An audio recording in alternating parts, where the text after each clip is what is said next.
Começa agora o Informe-se direto dos estúdios da Unisa Digital.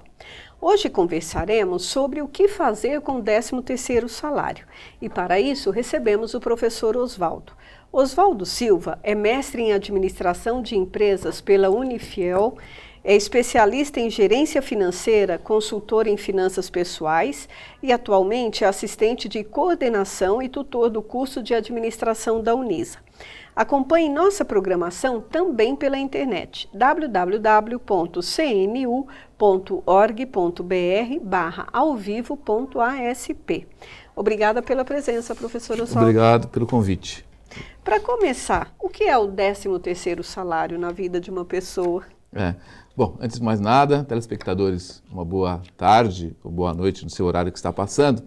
Mas o que é o 13º salário? O 13º salário já diz o próprio nome, né? É um salário que as empresas são obrigadas a pagar no final do ano, sendo em duas parcelas. A primeira parcela em novembro e a segunda parcela em dezembro. Então, quando os enfeites natalinos começam a aparecer pela cidade, é um indicativo que devemos começar a gastar, sair comprando presentes? É um indicativo que devemos sim lembrar do Papai Noel, mas não que devemos gastar e sair por aí comprando muitos presentes, né? Nós temos que usar o bom senso e critério para gastar esse 13º salário. Quais as dicas que o senhor daria para investirmos, gastarmos com sabedoria, né, essa grana mais tão esperada? Eu acho que é assim, Rosângela. O primeiro ponto é saber qual é a situação e isso vai variar de pessoa para pessoa. Aquela pessoa que está endividada deve fazer o quê? Usar o 13º para quitar primeiro as suas dívidas e depois pensar em comprar os seus presentes natalinos. Uhum. E aquela viagem programada? Eu acho que tudo isso vale, né? Eu acho que a viagem, quantas vezes, eu vou te perguntar agora, quantas vezes você já programou uma viagem para suas férias de julho ou para suas férias de janeiro e não aconteceu essas viagens? Não é? O que acontece? A viagem de férias, a viagem que a gente sempre planeja antes, mas com planejamento também do nosso dinheirinho que a gente ganha durante o ano, isso com certeza vai ajudar, esse planejamento vai ajudar você a conseguir o seu objetivo, que é a viagem nas suas férias. Não é o 13º que vai ajudar você a conseguir viajar. Ele pode sim ajudar, mas eu sempre lembro do seguinte, o 13º tem um papel importante na sociedade e na vida do brasileiro. Qual é o papel? O papel é que a gente deve guardar o nosso rico dinheirinho do 13º pensando nos meses que virão, como os meses de janeiro e fevereiro, onde estão as maiores contas que a gente tem que pagar, tipo IPVA, IPTU, material escolar, matrícula dos nossos filhos na escola. Tá? Então eu acho que a gente tem que fazer um planejamento. E quando o dinheiro não é suficiente para quitar as dívidas? A gente já conversou isso numa outra oportunidade, você lembra que a gente falou sobre planejamento financeiro, finanças pessoais? O que a gente tem que fazer? O dinheiro não é suficiente, o 13º às vezes não é realmente suficiente para quitar as nossas dívidas. Nós devemos o quê? Renegociar essas dívidas com os nossos credores. Qual a maior vantagem em reservar essa parte do rico dinheirinho de um assalariado, principalmente? Cobrir, eu acho que assim, o nosso 13º salário, para o assalariado, é o dinheiro que vai nos salvar, né, de um endividamento no começo do ano. Normalmente, é só você prestar atenção nas propagandas da mídia, principalmente na televisão. Eles começam em agosto a anunciar que você compra em agosto e paga com seu 13º. Bom, o que a gente faz? A gente entra nessa e compra sim com o 13º, mas nós nos esquecemos de planejar o ano seguinte. E o que normalmente acontece? Nós entramos no ano seguinte, nos meses de janeiro e fevereiro, endividados. E aí é uma bola de neve. O ano não vai ser muito tranquilo para essa pessoa. Uhum. Bom, para quem está endividado nem se fala, mas para quem está ali no normal, sem dívida, sem nada, como ele pode gastar o dinheiro com os presentes de Natal? Como ele deve pensar nessa parte? Eu sempre digo assim, né? Alguns alunos me perguntam, professor, o que eu faço com o meu 13º? Primeiro, gente, faça uma lista de todas as pessoas que você vai comprar o seu presente, né? Faça a lista das pessoas e do lado coloque quanto você pretende gastar com o presente de cada uma. Bom, Joãozinho, eu vou gastar R$50. Mariazinha, eu vou gastar R$25. E por aí vai. Por que isso, Rosângela? Para você não cair em compras por impulso. Você entra numa loja e compra tudo. Então, faça a lista e siga a lista que você vai conseguir gastar o mínimo possível. O que eu sempre recomendo é cuidado com aqueles presentes, né? A filha pede a casinha da Barbie. Uma casinha da Barbie hoje deve estar uns R$300. Então, eu acho que é muito mais vantagem você falar, tentar convencer a criança em escolher um outro presente, mandar ela escrever uma cartinha para o Papai Noel pedindo outro, né, do que você gastar R$300 se você não o tem. Então, por isso que é assim, faz a lista, coloca o valor do lado e você sabe quanto você vai gastar. Se você não puder gastar aquilo, refaça a lista, ou seja, refaça os valores daquela lista. E eu tenho certeza que o seu dinheiro, com o dinheirinho do 13º, com esse dinheiro, com certeza você consegue comprar os presentes e ainda sobra um dinheirinho para a ceia. Há uma outra opção para investir o dinheiro do 13º salário? O senhor vai me responder depois do intervalo.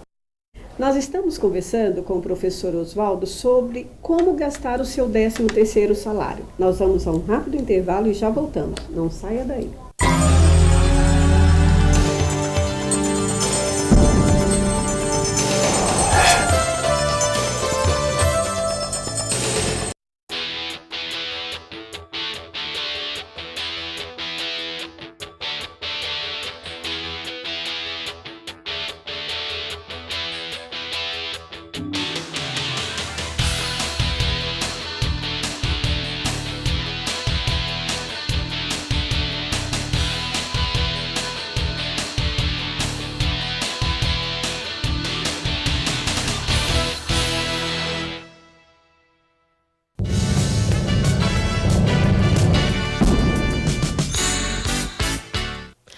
A abertura oficial da 31ª Semana de Educação Física discutiu as perspectivas para o profissional de educação física nos eventos esportivos do Brasil.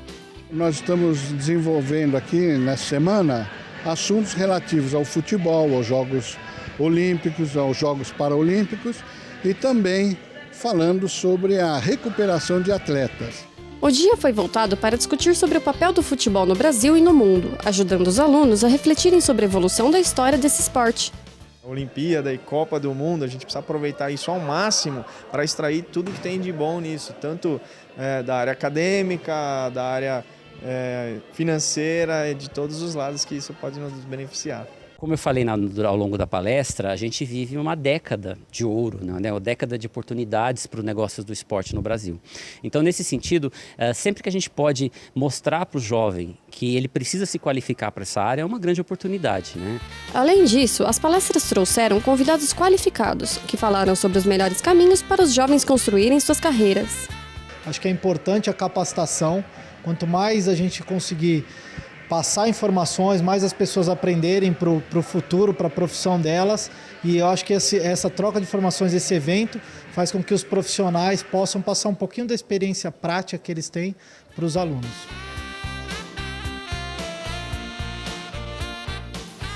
No final do dia, conversamos com o Marco Aurélio Schiavo para saber o que ele achou de palestrar para os universitários. Foi, para mim, é sempre um sonho estar vindo aqui na Unisa de novo, voltando aqui e falar para os alunos que estão sentados nas cadeiras onde eu sentei durante 4 anos. Então, para mim, é uma satisfação enorme.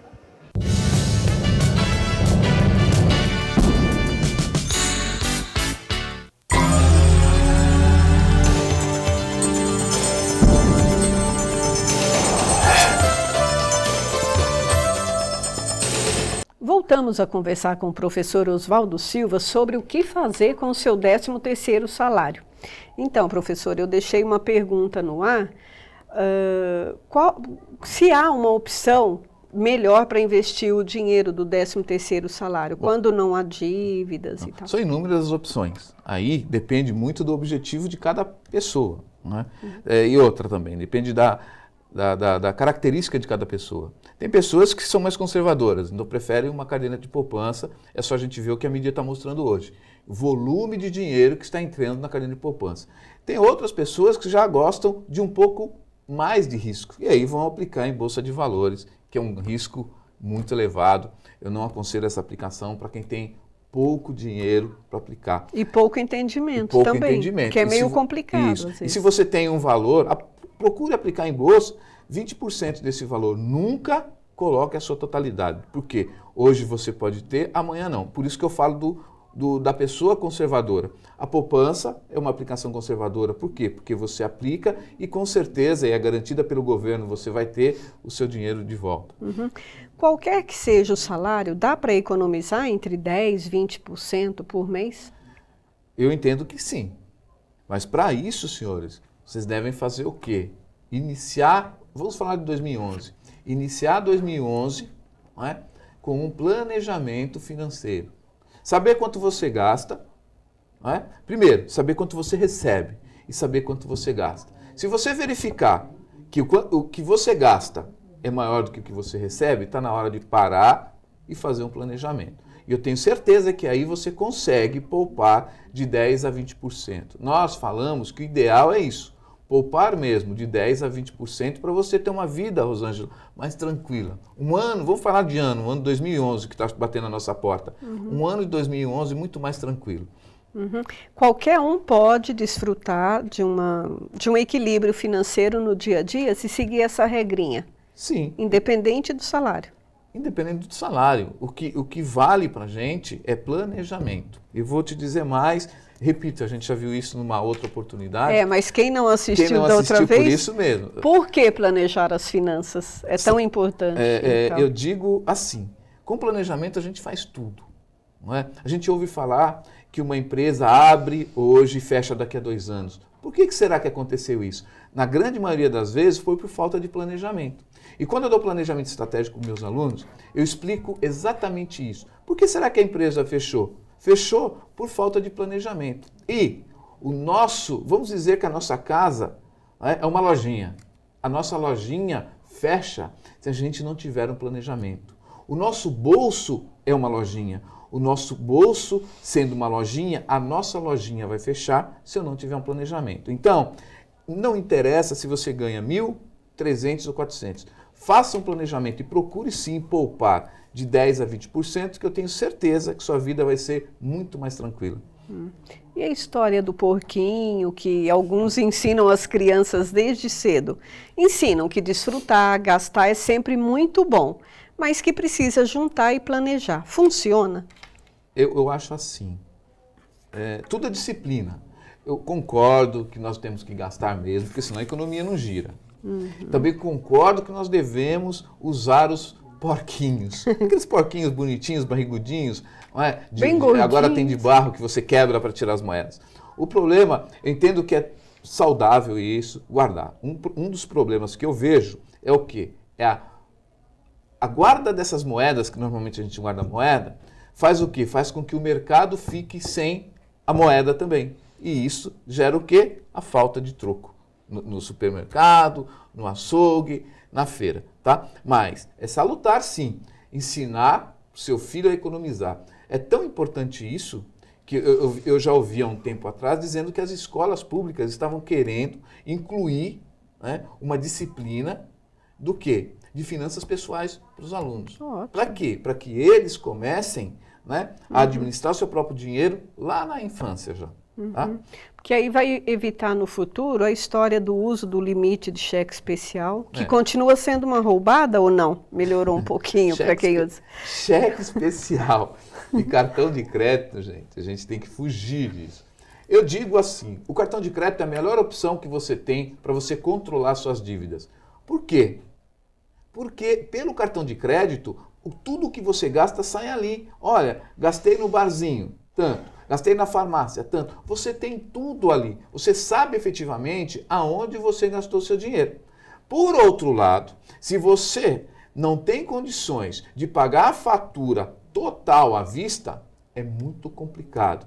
Entrou no limite do cheque especial ou entrou no parcelamento do cartão de crédito, são as duas opções que o mercado nos dá com as maiores taxas do mercado. Pode olhar sua fatura, ver quanto é a taxa. Pode olhar o seu cartão, o seu cheque especial e ver quanto é a taxa. Porque nós chamamos isso do quê? Dinheiro fácil. É o dinheiro que está lá e nós podemos usar. Uhum. Até que ponto uma dívida é considerada boa ou má? Depende muito, depende da situação financeira de cada um, né? Eu acho que a gente não pode comprometer mais de 40% da nossa renda. Eu acho que a gente precisa tomar muito cuidado. Uma dívida, por quê? Tirando a dívida, a gente vai ter os impostos que a gente tem que pagar, a gente vai ter a alimentação que a gente tem que ter, vai ter a escola do filho, tem todas as outras despesas. Eu estou falando dívida, eu estou falando o que é a dívida? A compra de um carro novo. Tudo isso a gente tem que fazer sim, certo? Mas com critério, com muito cuidado. E o tal do planejamento. Essa palavra, toda vez que a gente fala de planejamento, eu falo 50 vezes planejamento. Os meus alunos falam, professor, mas o senhor só fala de planejamento. É o planejamento. Em administração, eu sou administrador, em administração nós temos 4 palavrinhas. Organização, o que é administrar? É organizar, dirigir, controlar e planejar. De nada, gente, de nada adianta eu saber organizar, eu saber dirigir, eu saber controlar, se eu não planejei antes. Então, para mim, a palavra, né, a função planejamento vem antes de todas as outras. Acho que é o principal. Se eu não me planejar, eu não consigo atingir meus objetivos. Nós estamos conversando sobre o que você deve fazer com o seu 13º salário com o professor Oswaldo Silva. Nós vamos a um rápido intervalo e já voltamos para o último bloco. Não saia daí.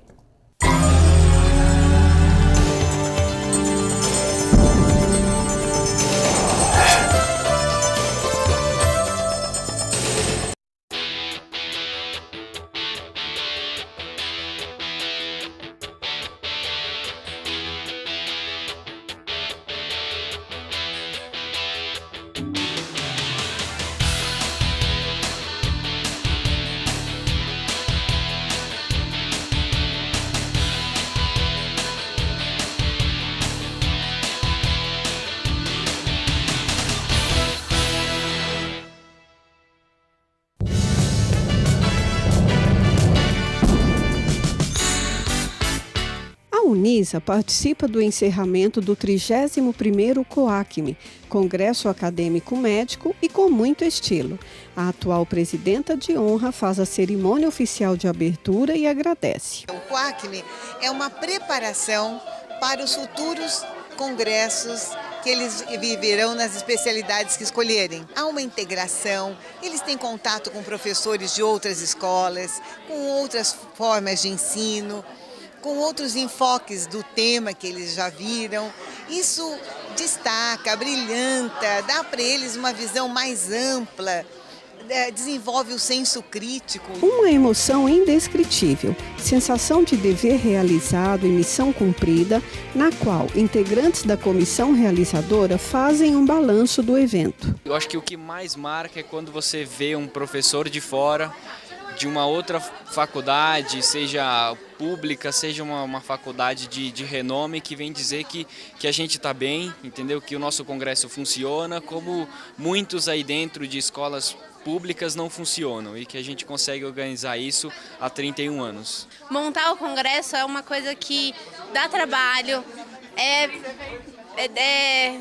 no final você se sente cansado, é uma semana pesada, mas a satisfação, a sensação de ter feito uma coisa boa por todo mundo é uma coisa que não tem preço. E a sucessora da presidenta de honra para o ano de 2011 está animada com um novo desafio. Essa moçada toda nos dá um ânimo tão grande, e eu acho que o mais gostoso de você ser professor é você ter essa convivência no dia a dia com eles.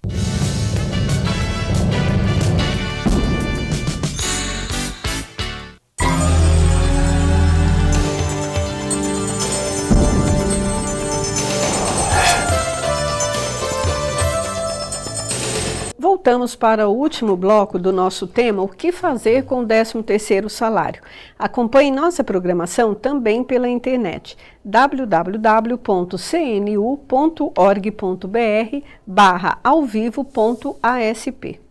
Professor Oswaldo, como gerenciar os recursos para não cair numa dessas armadilhas, né? Por aí? É assim, a gente fala do planejamento, e muita gente acha, Rosângela, que é uma coisa difícil. Não é difícil. O que você tem que fazer? Você vai na primeira vez perder umas 2 horas, mas senta em volta da mesa lá com a sua esposa, com seus filhos e faça o planejamento. Gente, o que é isso?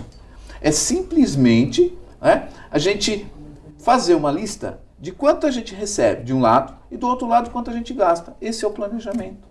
É assim, eu vou planejar, não adianta eu planejar o mês que eu estou, eu vou planejar o mês seguinte. Vamos supor, agora a gente está no final de novembro, vamos planejar no mês de janeiro. Coloque lá quanto você vai receber e quais são as expectativas das suas despesas. E aí você faz um planejamento, o que você vai gastar efetivamente, Um exemplo, pode ser que em janeiro a sua esposa vai fazer aniversário e você estava pensando em dar um presente para ela de R$400. Fazendo esse planejamento, você vai ver que não dá para dar para sua esposa um presente de R$400. Você dá um presente de 200. Vai sobrar 200 para você pagar algumas dívidas que está lhe incomodando tanto. São detalhes que aparentemente parecem nada, mas fazem grande diferença. Por que eu digo isso? Porque se deixar para chegar janeiro, ele vai comprar o presente de 400. Aí vai entrar em apuros. Por quê? Porque a gente não sabe efetivamente quanto a gente gasta. Um outro exemplo é assim, eu te dou R$100 para você sair sexta-feira. Se você tiver R$100 no bolso, Rosângela, eu te garanto que no domingo você não tem nada. Se trocar, então, Se trocar, então, já era. Se eu te der 20, você sai com 20 e gasta os 20. Entendeu? Então, esse é o problema. A gente não sabe o quanto a gente gasta. E outra, aqueles R$100, se eu te perguntar aonde você gastou, talvez os 30 primeiros você sabe, os outros 70 você não vai saber com certeza aonde você gastou dinheiro. Pensa que perdeu, já aconteceu comigo. Eu perdi dinheiro. Aí vai pôr na ponta do lápis, puxar pela memória.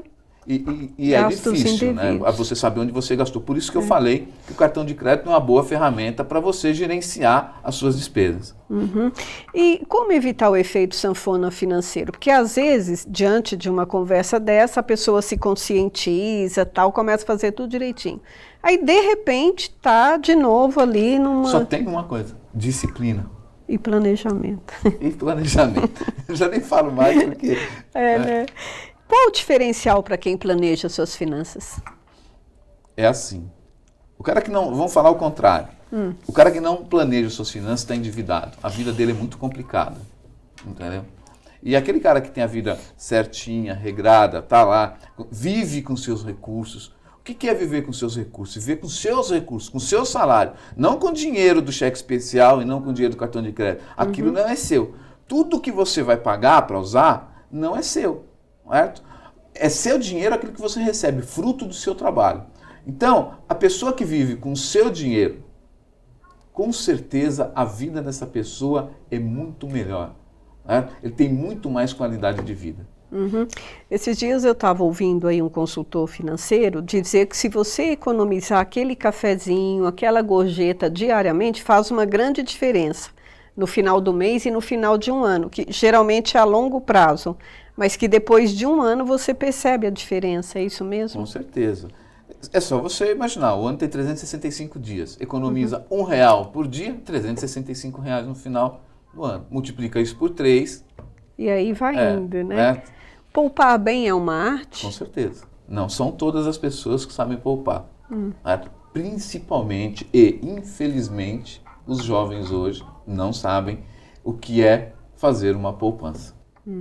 Quais os melhores tipos de investimentos para iniciantes? Os jovens, por exemplo. Eu acho que para correr menos risco é a poupança. Entendeu? Eu acho que a poupança é uma boa, hoje no mercado, é uma boa aplicação. Nem que seja R$30 por mês. Você pode fazer uma poupança programada, você pode fazer uma poupança, tirar do seu salário. É aquela história dos 10% e 20%. Que cabe no bolso. Não adianta eu vou deixar na conta. Se você deixar na conta corrente, esse dinheiro vai sumir, você não vai saber aonde. Uhum. E quem estiver interessado em começar do zero, reorganizar suas finanças, economizar, deve fazer o quê? Planejamento.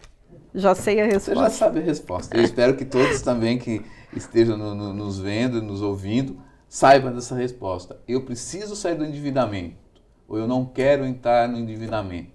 Planejamento. Só isso. O que é isso? Eu já vou falar de novo.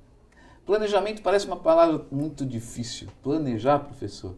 Se fosse tão fácil, as empresas não fechavam, como o senhor falou. Planejar nossa vida é o quanto eu ganho, menos quanto eu tenho que pagar. Esse é o nosso planejamento. Fácil. Uma planilhinha no Excel, uma folha de caderno onde você relaciona as entradas, que são as receitas dos seus salários, e as saídas, que são suas despesas. Basta isso para você ter uma vida equilibrada. Uhum. Dicas para quem está bem e quer melhorar? Está com o 13º inteirinho, as contas todas pagas. Qual a principal dica para isso? Guarde seu 13º, entendeu? Porque às vezes a gente tem, assim, eu tenho dinheiro a mais, então eu vou poder gastar um pouco a mais. Não faça isso, entendeu? Se você pode gastar, gaste. Se você, olha, sobrou 13º, eu vou gastar tudo. Cuidado. Olha, janeiro, fevereiro e março. Esta é a nossa maior preocupação no final do ano. Tá, e o contrário, perdi o controle, preciso de ajuda e estou com o 13º inteirinho em mãos.